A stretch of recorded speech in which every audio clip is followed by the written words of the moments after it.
Hello and welcome to Fox Gaming. Today is going to be a pre-season episode to the second season of Battlecompanies, The Darkness of Moria. In this episode, we are going to do a rundown of every battle company participating in this season. We will go over what kind of units they have access to, what their starting battle company is looking like, and what kind of upgrades they can get. We will also go over their strengths and weaknesses, and I will reveal the names of the characters participating in this season.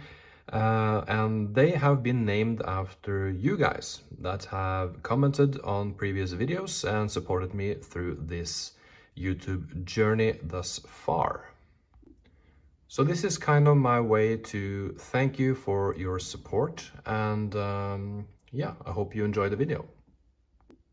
After we have gone through all of that, I'm going to show you the terrain that I have made for this season. So let's get into it. Alright, so let's start with Osgiliath, the first battle company represented in this season. They will start with 2 warriors of Minas Tirith with shield, and 2 with spear and shield, and 2 rangers of Gondor.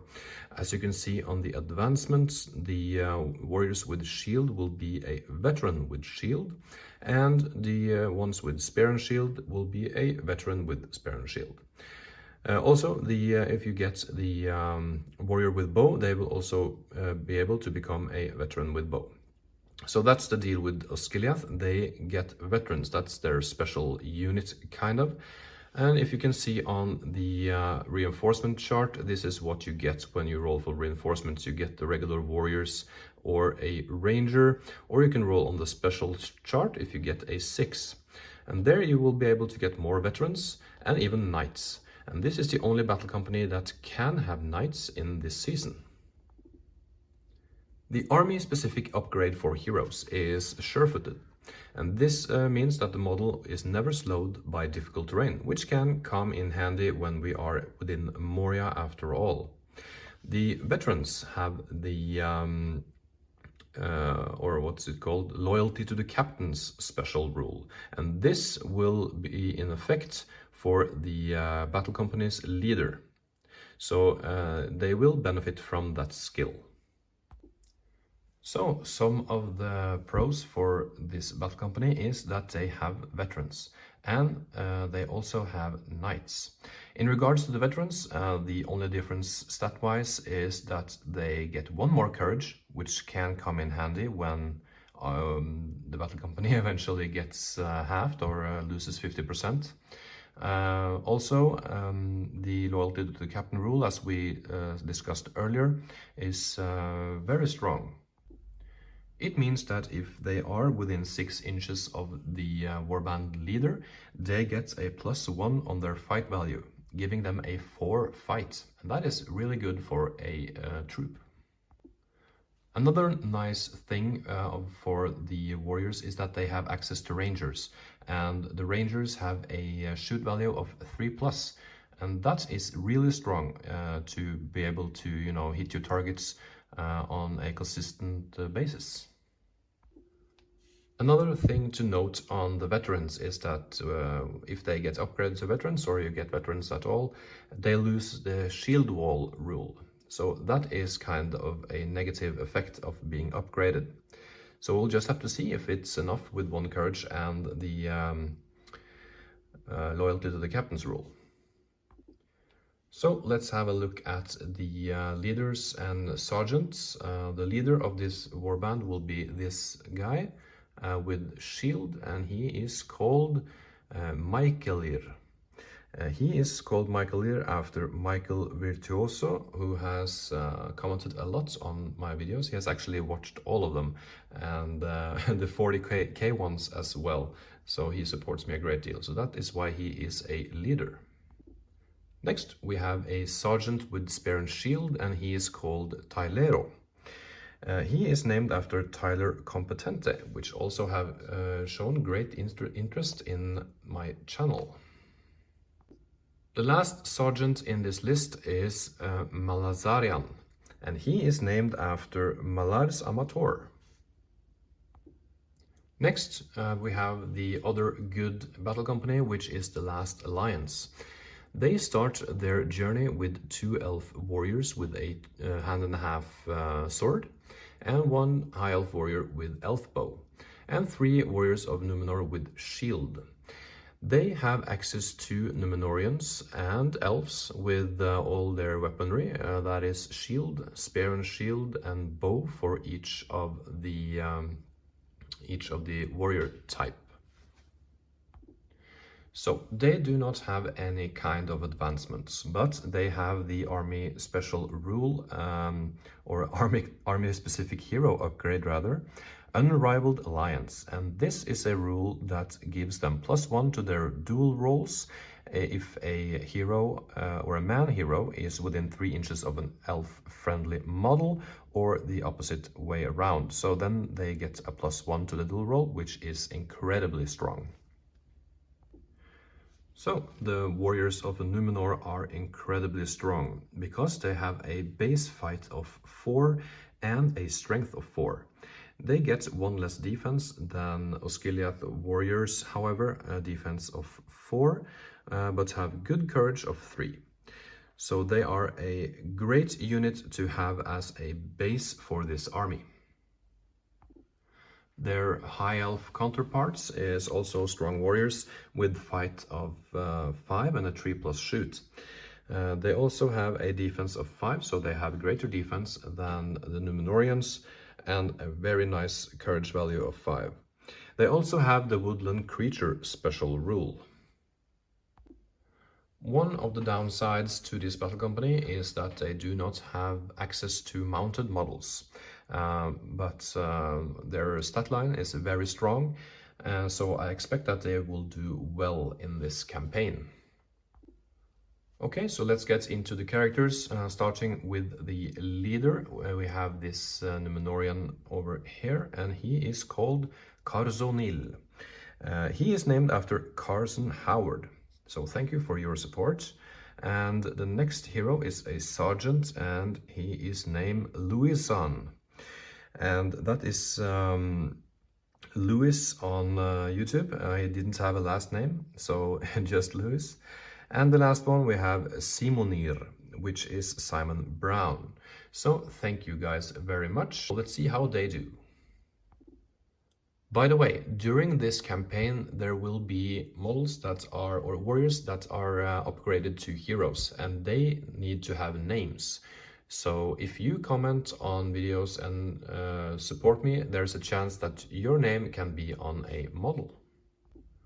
Moving on to the evil battle companies, we have Kith-angle. They start with 2 Mordor orcs with shield, 2 Mordor orcs with spear, and 1 with bow. They also have 3 Mordor Uruk-hai. For reinforcements, they can get orcs and Uruk-hai, but also giant spiders. And for advancements, the Mordor orc with bow can become an orc tracker, but besides that, no advancements for the other warriors. For the army-specific hero upgrades, we have the rule We're in Charge. That applies only to orcs and Uruk-hai, and that means that if the hero is an orc, they get a +1 to wound whilst within 2 inches of a friendly Uruk-hai, and the other way around if the hero is an Uruk-hai. What is kind of exciting in this warband is that the giant spiders also can become heroes. And they have an army-specific hero upgrade, which gives them a 5+ fate roll for free. So they do not spend fate, they just do a 5+ ignore wound, basically. So that is also interesting. Let's go into the stat lines. So the orc warriors are, as you expect, pretty weak, but they are cheap in points. Fight of 3, which is okay, and strength of 3 as well, but a poor courage of 2, which I think will play some role in this campaign. They have access to bows, shields, spears, and 200 weapons, so they're quite versatile. Kind of interesting to note is that if an orc with bow gets upgraded to a tracker, they get a 4+ shoot value, which is really nice because it's the same amount of points. The Mordor Uruk-hai is quite interesting as well. They have a fight of 4 and a strength of 4, which makes them kind of great in combat. And they also have a courage of 3, which is really nice for courage tests. They can be equipped with bow, shield, or two-handed mace. Lastly, we will go through the giant spiders, and these are quite interesting. They have a move of 10, so they're quite fast, which will be important, I believe. A fight of 4 is really strong and a strength of 5. 2 attacks and 2 wounds and 3 courage. They also have poisoned fangs, swift movement, and terror. However, they come in at 20 points a model, so they are quite expensive. So we have gone over some of their strength, and the main weakness with this force is probably their courage value. We will see how they do. I think they will be able to have a lot of kills, especially with their Uruk-hai, and if they are lucky enough to get giant spiders. So on to the army leaders. This warband is led by this guy, which is called Krishla. He is named after Chris K. And his sergeants, we have this one over here. He will be named Johnner, and that is Johnny Tightlips on YouTube. And lastly, the last sergeant is Josok, which is Josh Day on YouTube. I've chosen to only have Uruk-hai as leaders and sergeants, and this is because they are the most durable, better courage, and are stronger than the other orcs, as well as, well, they benefit more, I think, from the we're in charge rule, because they will probably win more fights. The last warband we will talk about today is Karana. And I could have chosen Harad, but Karna kind of appealed more to me. And that is because they have the Watchers of Karna from the start. So in addition to the 3 Watchers of Karna, 2 with the twin blades and 1 with bow, we have 2 Haradrim warriors with spear and 2 Haradrim warriors with bow. And for reinforcements, they can get Haradrim warrior with spear or with bow, or we roll on the special chart. And there they can get Warrior of Karna with bow and spear, or a Watcher of Karna. And if they roll a 6, they can get a Spectral Warrior, but they can only get 1 of them. I will go over the difference between a Haradrim Warrior and a Warrior of Karna just after I have talked about the specific hero upgrade. And that is Master of the Haunted City, which makes the hero to cause terror. And this can be quite strong. When a Haradrim warrior advances, they get to be a warrior of Karna, and that means that they get a shoot value of 3+ instead of 4+. Important to note is that the warriors with spear do not get any bonus, or they get a shoot value of 3+, but it doesn't matter because they don't have a bow.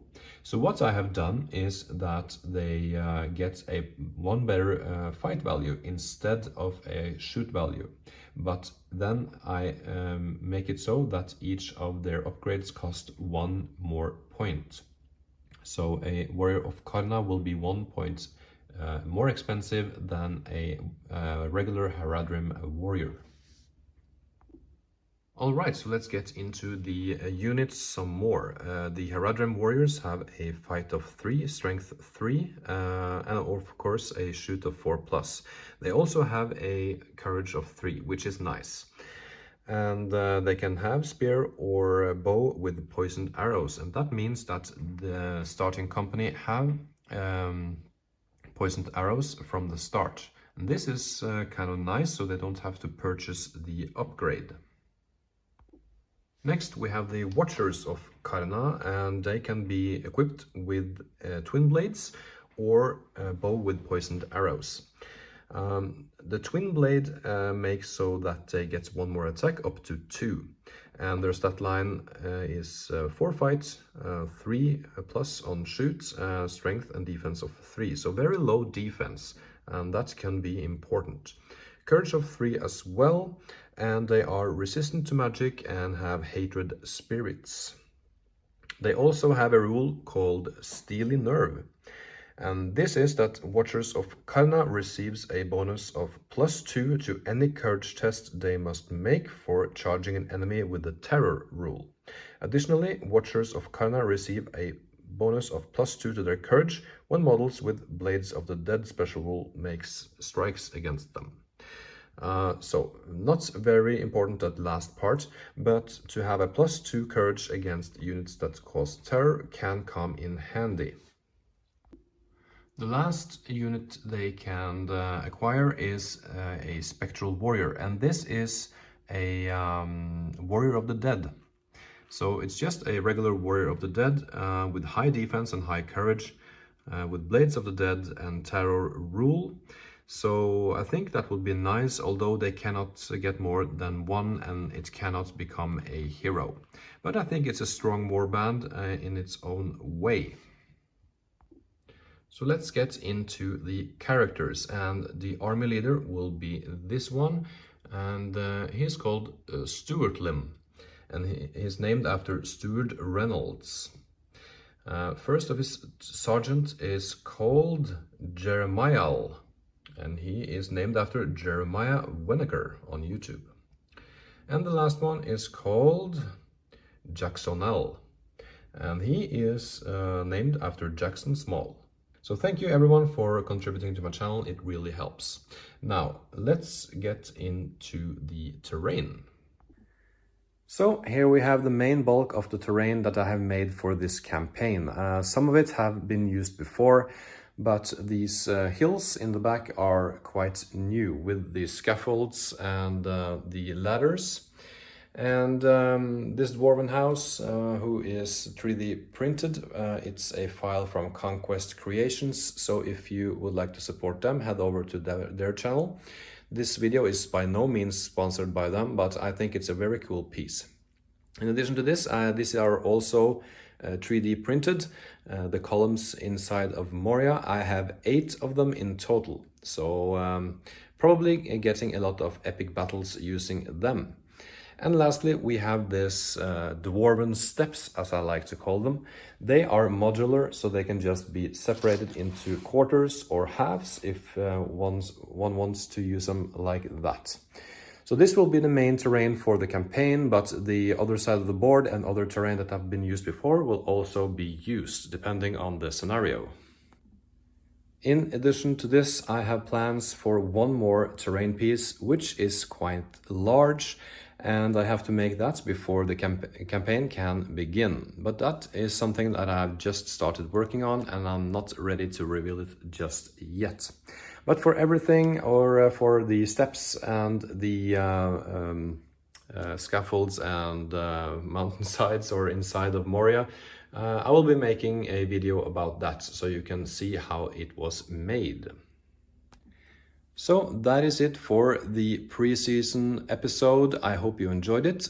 Leave a like if you liked the video, and subscribe to the channel if you want to continue to follow my content. As for the date for the first episode, I'm not sure yet. I have to make the last terrain piece after all. And yeah, I can't wait to do this. I have been looking forward to this a long time, but juggling terrain making and modeling and painting and work has been a lot. So thank you for your support. It keeps me going. I really, really appreciate you guys. And yeah, have a nice one until next time.